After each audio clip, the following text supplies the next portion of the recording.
dit alors le Seigneur Ottaviano, je veux seulement alléguer une raison contre votre opinion. C'est que de toutes les manières de bien gouverner les peuples, il s'en trouve seulement trois sortes. Une est la royauté, une autre le gouvernement des bons, que les anciens appelaient optimaté, une autre l'administration populaire. La déviation et graduation en son contraire, pour ainsi dire, où chacun de ces gouvernements tombe quand il vient à se gâter et à se corrompre, se produit quand la royauté se change en tyrannie, quand le gouvernement des bons se change en celui d'un petit nombre d'hommes puissants qui ne sont pas bons, et quand l'administration populaire est accaparée par la plèbe, qui, en confondant les ordres, livre le gouvernement de l'ensemble au bon plaisir de la multitude. De ces trop mauvais gouvernements, il est certain que la tyrannie est le pire de tous, comme on pourrait le prouver par de nombreuses raisons. Il s'ensuit donc que des trois bons, la royauté est le meilleur, parce qu'il est contraire au pire, car comme vous savez, les effets des causes contraires sont aussi entre eux contraires. Or, touchant ce que vous avez dit au sujet de la liberté, je réponds que l'on ne doit pas dire que la vraie liberté soit de vivre comme l'on veut, mais bien de vivre selon les bonnes lois, et il n'est pas moins naturel, utile et nécessaire d'obéir, qu'il ne l'est de commander. Et certains êtres sont nés, choisis et préordonnés par la nature pour commander, comme certains autres pour obéir. Il est vrai qu'il y a deux moyens d'exercer le pouvoir. L'un est impérieux et violent, comme celui des maîtres sur leurs esclaves, et c'est de cette manière que l'âme commande au corps. L'autre est plus doux et tranquille, comme celui des bons princes, qui gouvernent les citoyens par le moyen des lois, et c'est de cette manière que la raison commande à l'appétit. Et l'une et l'autre de ces deux manières sont utiles, parce que le corps est né par nature apte à obéir à l'âme, comme l'appétit est fait pour obéir à la raison. Il y a aussi beaucoup d'hommes dont les œuvres s'appliquent seulement aux usages du corps, et ceux-là sont aussi différents des hommes vertueux que l'âme l'est du corps. Et pourtant, parce que ce sont des animaux raisonnables, ils participent de la raison dans la mesure où ils la connaissent, mais ils ne la possèdent pas et n'en jouissent pas. Ceux-là donc sont naturellement des serviteurs, et il est meilleur pour eux et plus utile d'obéir que de commander. Le seigneur Gasparo dit alors, de quelle manière doit-on commander à ceux qui sont discrets, vertueux et qui ne sont pas des serviteurs par nature? Avec le paisible commandement royal et civil, répondit le seigneur Ottaviano, et il est bon de donner parfois à de tels gens l'administration des magistratures dont ils sont capables, afin qu'ils puissent eux aussi commander et gouverner les hommes moins sages qu'eux, de façon pourtant que le principal gouvernement dépende entièrement du prince souverain. Et parce que vous avez dit qu'il est plus facile que l'entendement d'un seul se corrompe que celui d'un grand nombre, je vous dis qu'il est encore plus facile de trouver un homme bon et sage que d'en trouver beaucoup, et il faut estimer bon et sage celui qui peut être un roi de noble souche, enclin à la vertu par un instinct naturel et par le souvenir fameux de ses ancêtres élevés dans de bonnes mœurs, et même s'il n'est pas d'une espèce plus qu'humaine, comme vous avez dit à propos du roi des abeilles, s'il est aidé par les leçons, par l'éducation et par l'art du courtisan que ces seigneurs ont formé si prudent et si bon, il sera très juste, très continent, très tempéré, très fort et très sage, rempli de libéralité, de magnificence, de dévotion et de clémence. En somme, il sera très glorieux et très aimé des hommes et de Dieu, par la grâce de qui il acquérera cette vertu héroïque, qui le fera dépasser les limites de l'humanité, au point qu'on pourra l'appeler plutôt un demi-dieu qu'un homme mortel, car Dieu fait ses délices et est le protecteur non pas des princes qui veulent l'imiter en montrant leur grande puissance et en se faisant adorer par les hommes, mais de ceux qui, outre la puissance par laquelle ils peuvent, s'efforcent de se rendre semblables à lui aussi par la bonté et la sagesse, par laquelle ils veulent et savent bien agir et être ses ministres, en distribuant les biens et les dons qu'ils reçoivent de lui pour le salut des mortels. C'est pourquoi, de même que dans le ciel, le soleil, la lune et les autres étoiles montrent au monde, comme dans un miroir, une certaine image de Dieu, de même sur terre, on trouve une image de Dieu beaucoup plus ressemblante dans la personne des bons princes qu'il aime et le révère, et montre au peuple la lumière resplendissante de sa justice, accompagnée du nombre de la raison et de l'intellect divin. Et Dieu fait participer cela à son honnêteté, à sa justice et à sa bonté, et à ces autres biens que je ne saurais nommer, et qui présente au monde un témoignage beaucoup plus évident de la divinité que la lumière du soleil ou le mouvement perpétuel du ciel, avec le cours varié des étoiles. Les peuples sont donc remis par Dieu à la garde des princes, qui pour cette raison doivent en avoir un soin diligent, car ils doivent lui en rendre compte, comme de bons vicaires à leur Seigneur. Ils doivent les aimer et considérer tout ce qui advient de bien et de mal à leur peuple, comme les concernant eux-mêmes, et chercher par-dessus tout à leur procurer le bonheur. C'est pourquoi le prince doit non seulement être bon, mais aussi rendre les autres bons, comme l'équerre dont se servent les architectes, qui non seulement est droite et juste en soi, mais qui aussi redresse et rend juste toutes les choses qu'elle approche. Et la plus grande preuve que le prince est bon, c'est quand les peuples sont bons, parce que la vie du prince est une loi et sert de modèle aux citoyens, et il est forcé que de sa conduite tous les autres dépendent. Et il ne convient pas à celui qui est ignorant d'enseigner à celui qui est désordonné de mettre de l'ordre, ni à celui qui tombe de relever les autres. C'est pourquoi si le prince veut s'acquitter bien de ses charges, il faut qu'il mette tous ses soins et toute sa diligence à savoir, et ensuite qu'il forme à l'intérieur de lui-même et observe de façon immuable en toute chose la loi de la raison, qui n'est pas écrite sur le papier ou sur le métal, mais qui est gravée dans son propre cœur, afin qu'elle lui soit toujours, je ne dirais pas seulement familière, mais intime, et qu'elle vive avec lui comme une partie de lui. De cette façon, jour et nuit, en tout lieu et en tout temps, elle l'avertira et lui parlera au-dedans de son cœur, en lui évitant ces perturbations que ressentent les esprits qui manquent de tempérance et qui, plongés d'un côté en quelque sorte dans le profond sommeil de l'ignorance, d'un autre côté sont tourmentés par leurs désirs pervers et aveugles et sont agités par une fureur inquiète, comme parfois celui qui dort les par d'étranges et horribles visions. Quand une plus grande puissance s'ajoute à la volonté mauvaise, le dommage est encore plus grand, et quand le prince peut ce qu'il veut, alors il y a grand danger qu'il ne veuille ce qu'il ne doit pas. C'est pourquoi Bias avait bien raison de dire que les charges montrent ce que sont les hommes, un des 7 sages de la Grèce, car de la même façon que quand les vases sont vides, même s'il y a en eux quelques fissures, il est malaisé de s'en apercevoir que si l'on y met dedans un liquide, on voit aussitôt de quel côté se trouve le défaut.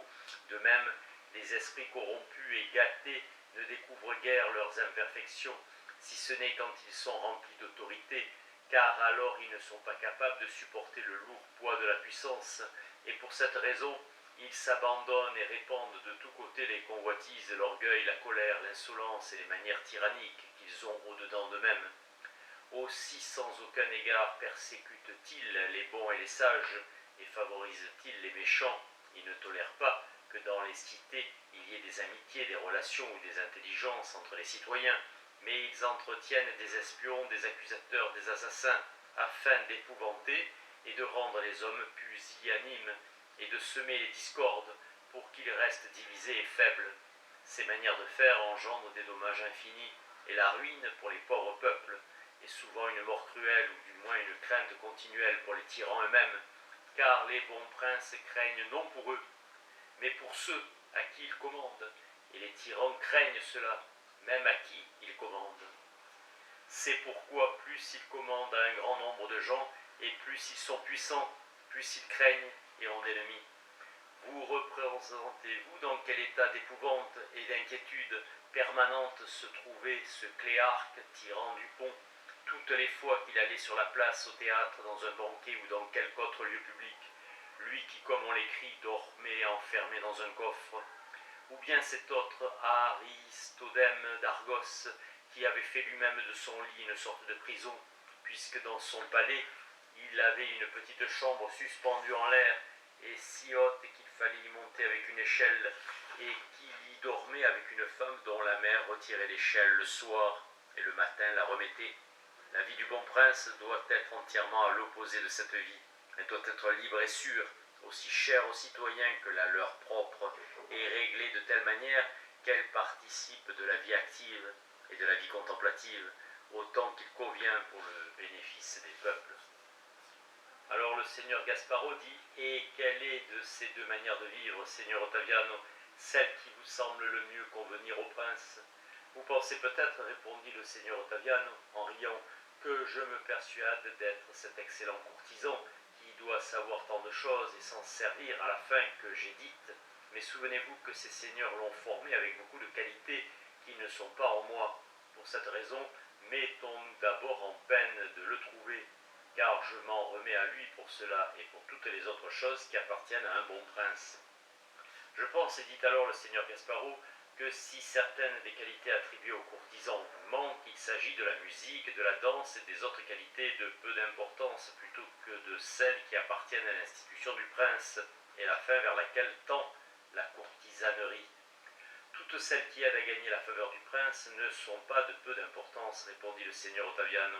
car c'est là quelque chose de nécessaire, comme nous l'avons dit, avant que le courtisan ne se hasarde à vouloir lui enseigner la vertu, dont j'estime avoir montré qu'elle peut s'apprendre et qu'elle est aussi utile qu'est nuisible l'ignorance,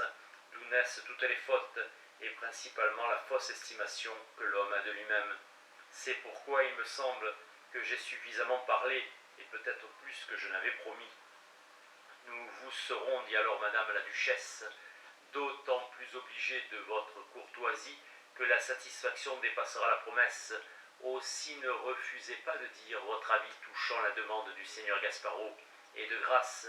dites-nous également tout ce que vous enseignerez à votre prince, s'il avait besoin de leçons, en supposant que vous ayez entièrement gagné sa faveur, au point d'avoir le droit de lui dire librement ce qui vous vient à l'esprit.